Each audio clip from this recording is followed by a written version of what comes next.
you decided you wanted to learn how to speedrun, but you don't have the proper tools to record your runs.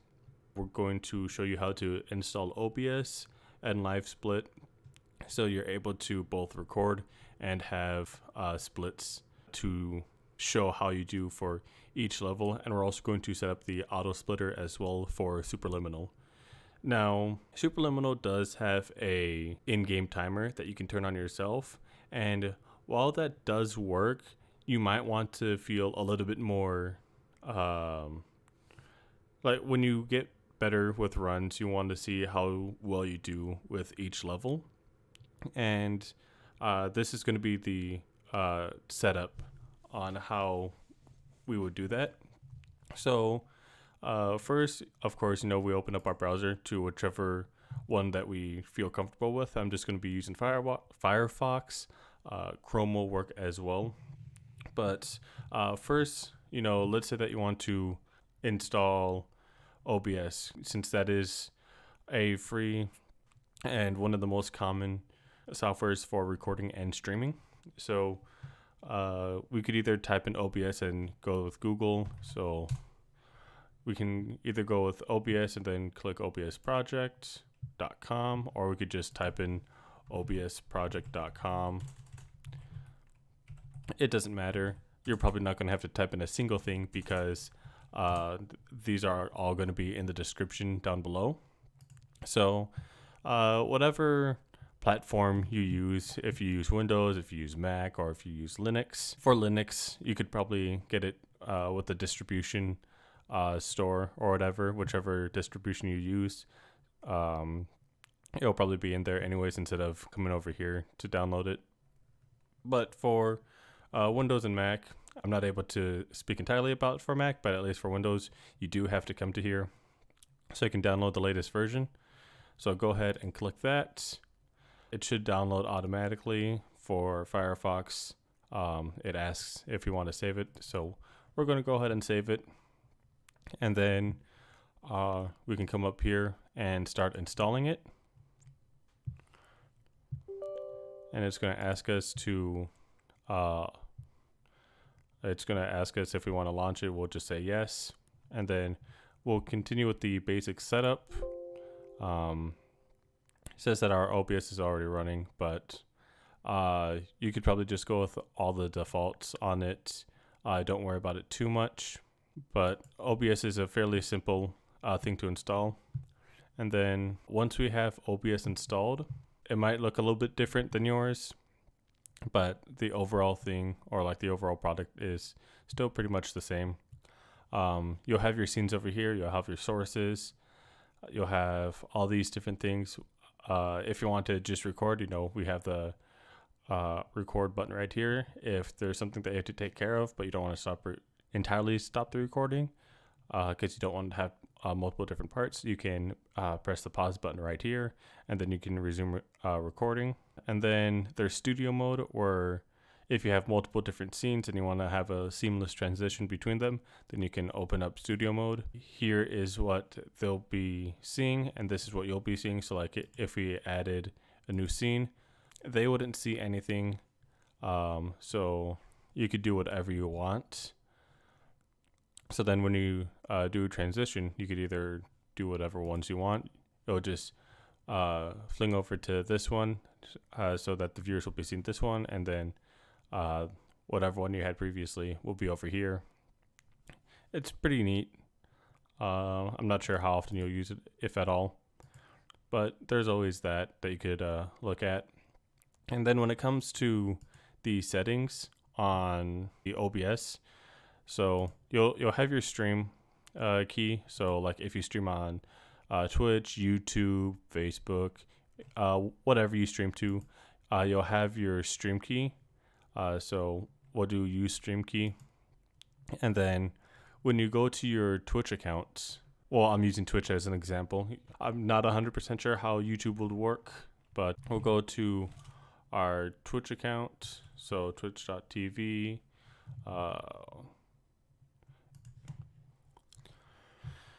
Go to our twitch.tv account. Make sure that you're signed in, of course. Go to you'd go to settings. It's going to be under channels and videos.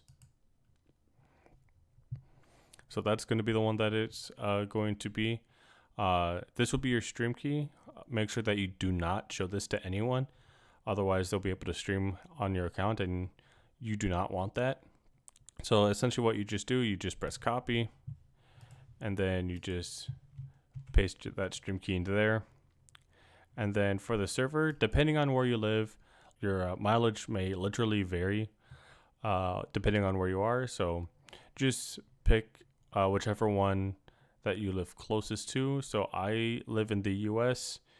I live in the Midwest, so I would go with, for me, I'd probably choose Chicago because that's the one that I live closest to. There are some other ones, but for me in particular, I would use Chicago. So I'm not going to press apply. Well, I guess I could press apply, and then that will save that.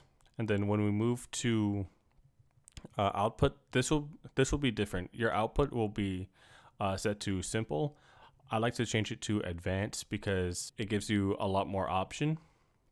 And for the encoder, if you have a NVIDIA graphics card, and I believe it's like the 10 series or newer, you have this option for the encoder to be the H.264 NVEC, the new one. That's a better version of the previous NVEC encoder.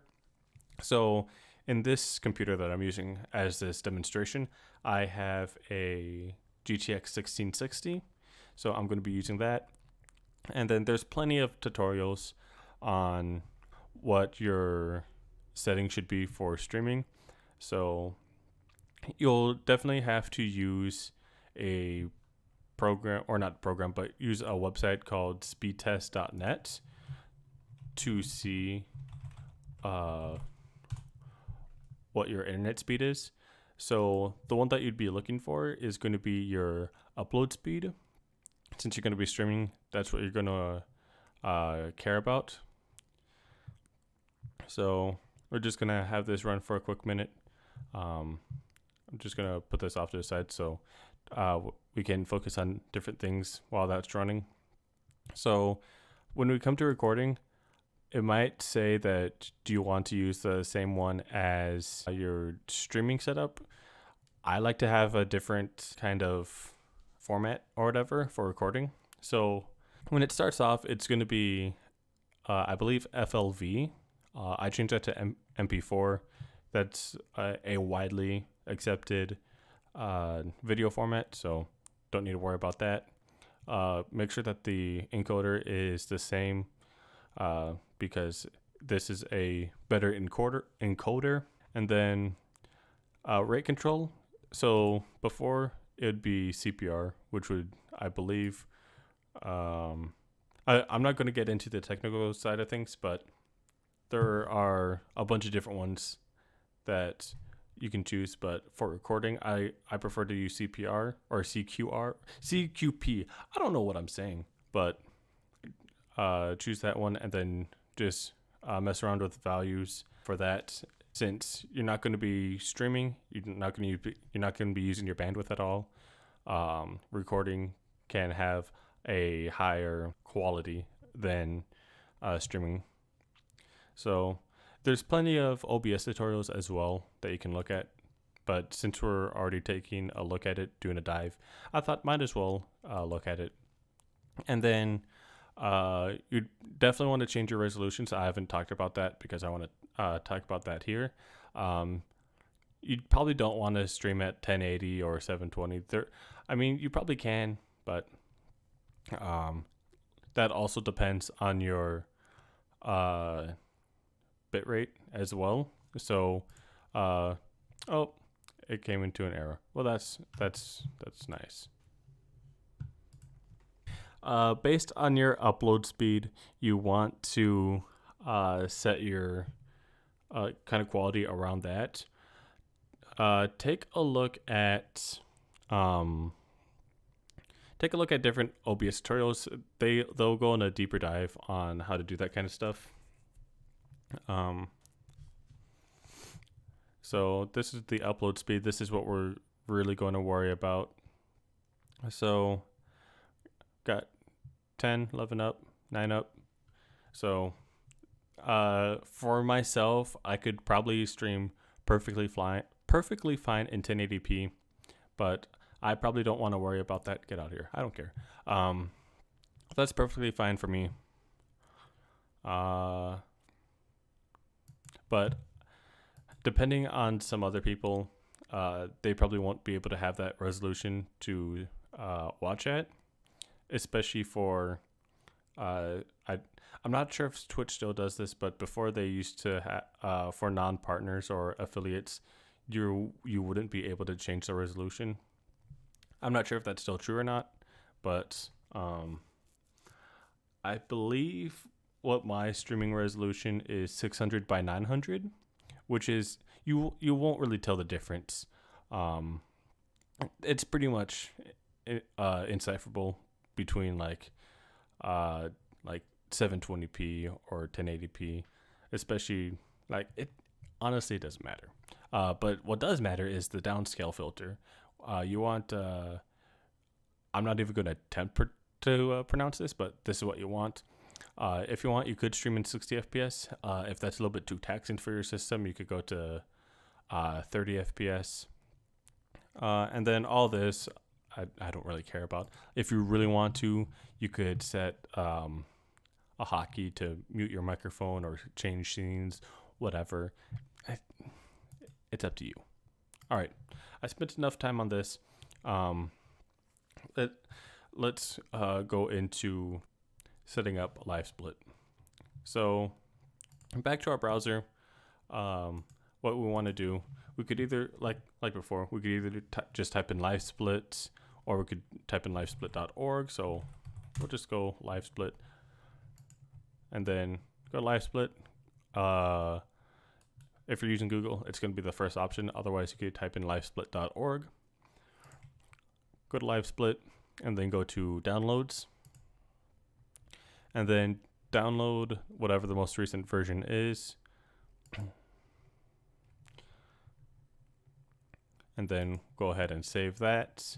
If you're on Chrome, like I said before, it'll probably download automatically. And then I like to open the container of the folder. So it gives me the option of where I want to put it. I could either put it on my desktop, I could put it in like documents or pictures, wherever I want, so I know where it is. For this tutorial, I'm just going to put it in documents. It doesn't matter where you put it, to be honest, as long as you know where it is. That's all that matters. And then I'm going to extract all, and then I'm just going to keep it the same as is, and then just let it do its thing. And there we go. This is all the components of LiveSplit. This right here, this one that says application, as you can already guess, this is the one that we need. So if there's not already a copy of it or a shortcut to it, what we're going to do is we're going to make sure that it's highlighted by clicking it once, then right click, create shortcut. And then once we have the shortcut for LiveSplit, we'll just move it to where we want it to. We could either have it here, we could have it in our taskbar over here. It doesn't matter, as long as you have a way to get to it. Whenever you want to run it, it's going to ask it, are you sure that you want to run it? So it's going to give that pop-up being like, hey, do you want to run this? And then you might not see it right away, but take a look at your upper corner of your monitor. Hopefully it should be there. When you first start off with LiveSplit, it's going to just be this. It's not going to look like anything. But we do have the Superliminal Discord server does have default splits that you can use. So also, if you don't want it to like be in front of everything, so like I'm currently clicking on the web browser, but this stays in front all the time. If you don't want that, just right click it, go to edit layout, and then we go to layout settings. And then there's the option for always be on top. Just uncheck that, press OK, and OK again. And then when something's over it, you can change it. It's a personal preference on if you want it always on top or not. Up to you. If you only use one monitor, then maybe you want to have it always on top so you can always see what your splits are. But we're going to go to the speedrun.com website, and then we're going to go to Superliminal, which is just autofill.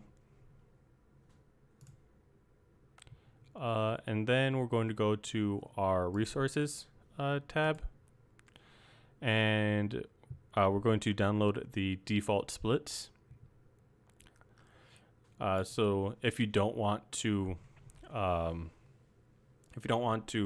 make splits yourself, you can certainly download them yourself. And then I'm just gonna throw this in the documents. What I like to do, since I run a bunch of games, I like to have my own folder called splits and have them in there. And then when I do make layouts as well, I also like to have one called layouts. Like I said, personal preference, doesn't matter if you do what I do or not. So once we have those downloaded, what we can do is we can go to open splits, and then we can do from file, and then go to where they are saved, open that up. Says that my layout hasn't been saved, whatever. So because we changed the overlay, we got to change that. We'll just put it as default. It literally does not matter. All right, so I believe now that it's open, but really nothing has changed. Now the reason for that is because of our layout. So when we go to edit layout, what we want to do is we want to add splits. So this is all of our splits. Now it doesn't look the best. What we personally, so it also, I don't know what I'm saying. I've been at this for too long. So for information, what I like to have is I like to have the title of the game. We will change that. I like the splits. I like to have the timer. These are the most basic things that I prefer to have. Then we go ahead and press OK, and then there we go. We have our basic setup saved for LiveSplit. Now we're not going to be running you could be running any percent, but if you're new to the game, you'd probably want to go with glitchless, and you don't want this any percent there. The way that we can change that is by going into edit splits, and then Superliminal should already be saved because this is the default layout. We want to select glitchless, and then when we press OK, it is going to save that. But what we also want to do is go into our additional information, and then go to PC, and since this is glitchless, and you're a new runner, I'm gonna assume you do not know anything about down patches.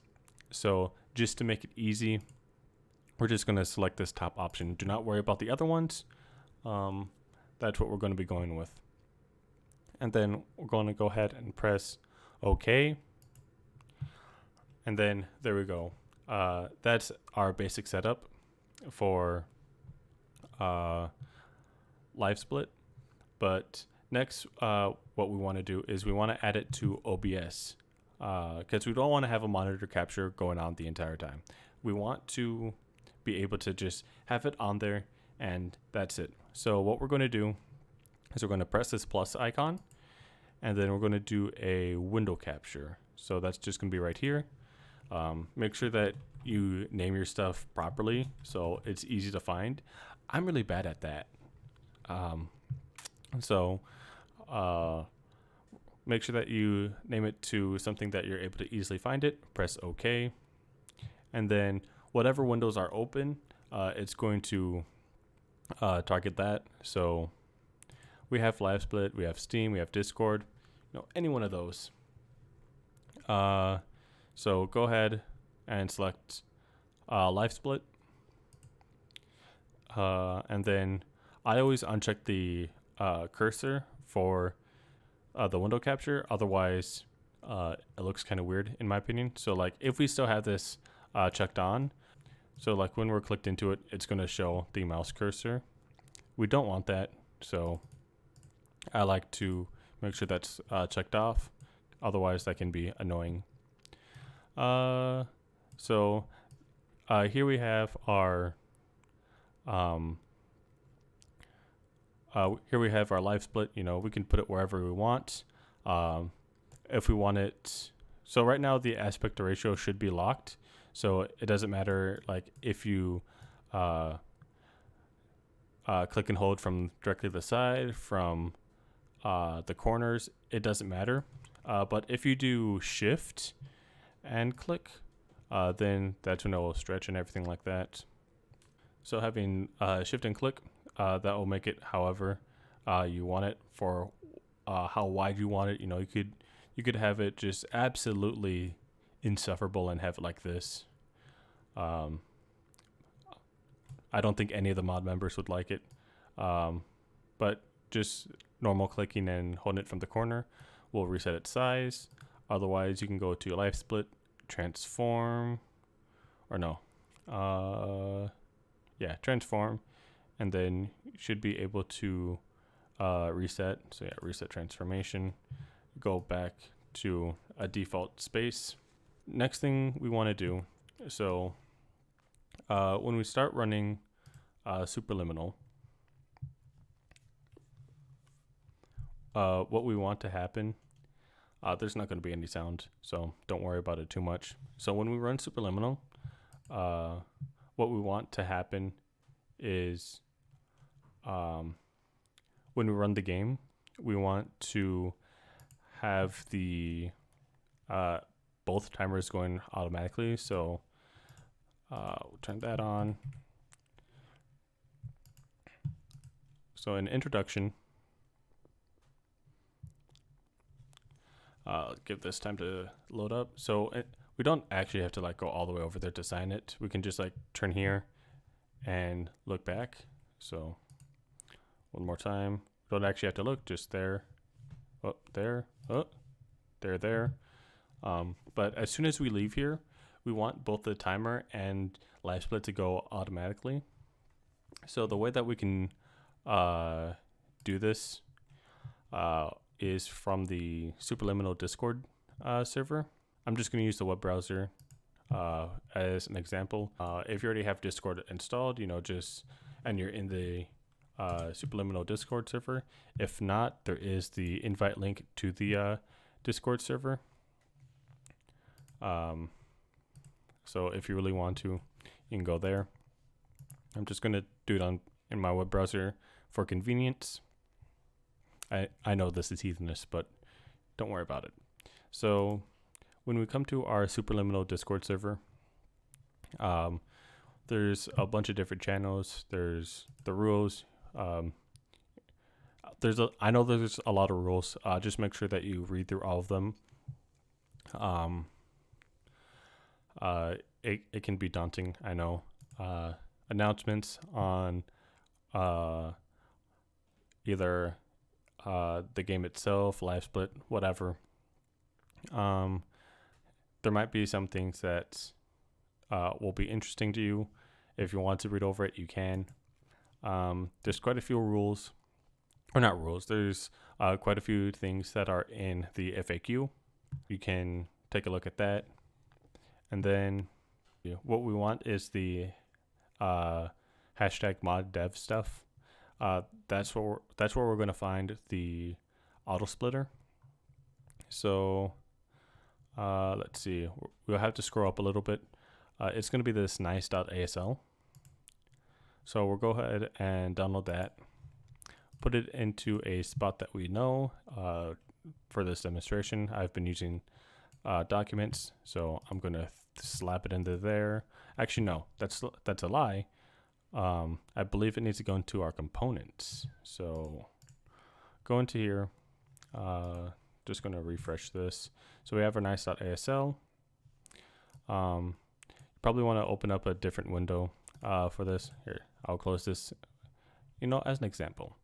So we're going to right click and open, and then we have our components, and then there's a whole bunch of stuff in here.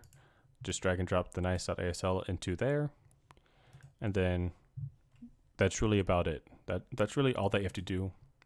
And then we go to edit splits once again, and then this is for the Autosplitter. What we want to do is we want to activate it. If you don't have Superliminal typed in correctly, if you don't have Superliminal typed in correctly, this will not show up. But since we downloaded the splits, we don't need to worry about anything like that. So what we want to do is we want to go to activate. So right now it's already active, but if we do anything, it's not really going to do anything. So what we want, or it probably won't do anything. So we want to go to settings, and then its default path is components, and it's trying to read the superliminal.asl. What we could do is we could either browse and select nice, or what we can do is come into here. Where am I again? Oh, here. Come into here, and then now that the Autosplitter is enabled, we'll just copy the name,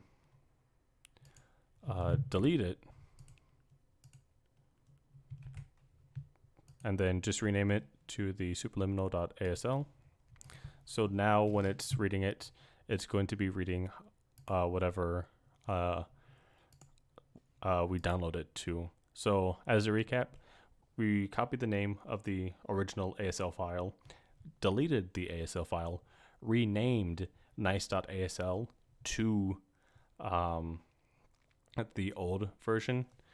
It's a little confusing. I'm sorry, but that's how it works. So hopefully now when we launch the game, whoops, I forgot to save it. So it's going to be reading that, which was originally our nice.asl. And then we press OK, because I think I accidentally pressed cancel before. When we launch our game, hopefully now when we launch, whoops. Sorry, I like to make sure that my OBS is capturing correctly. So come on, there we go. So now when we go through, it's going automatically. Now I'm just going to quickly play through this level to reach the end, because there might be a common issue that you may have when you're running this game. Alright, so we reached the end of the level, and when we fall down, I know that the game looks a bit laggy, I'm sorry. I didn't really expect to be doing this, but our timer is still going. Now, why is that? So, we'll save and quit. Now, and when we do that, it resets back to 0, or sets default. But reason for that is because we're comparing against real time instead of game time. So what we want to do is we want to right click, and we go to compare against. As you see, we're currently comparing against real time. What we want to do is we want to compare against game time. So go ahead and select that. And then now, when we play, it should pause during loading screens, and that's going to be really helpful because that's how the times are submitted. So I'm just going to play through the end, and I'll see you there. All right, so now we've reached the end again. So now hopefully when I jump down here, the timer should pause, which it does, which is nice. And then it will resume once again once the next level is loading, as you can see. Sometimes the Autosplitter does not work. And when I mean not work, sometimes it forgets to split for whatever reason. And not 100% sure why that happens. So what we like to give like a sign of caution is to have some hotkeys available so you can manually split it. Why that happens sometimes, I don't know. But just put your hotkeys to start or stop, whatever you like. So if you run games that does require a certain key, make sure that it's not one of your hotkeys for LiveSplit. This has been quite a long video. Hopefully this helps with the basic setup with Superliminal and speedrunning.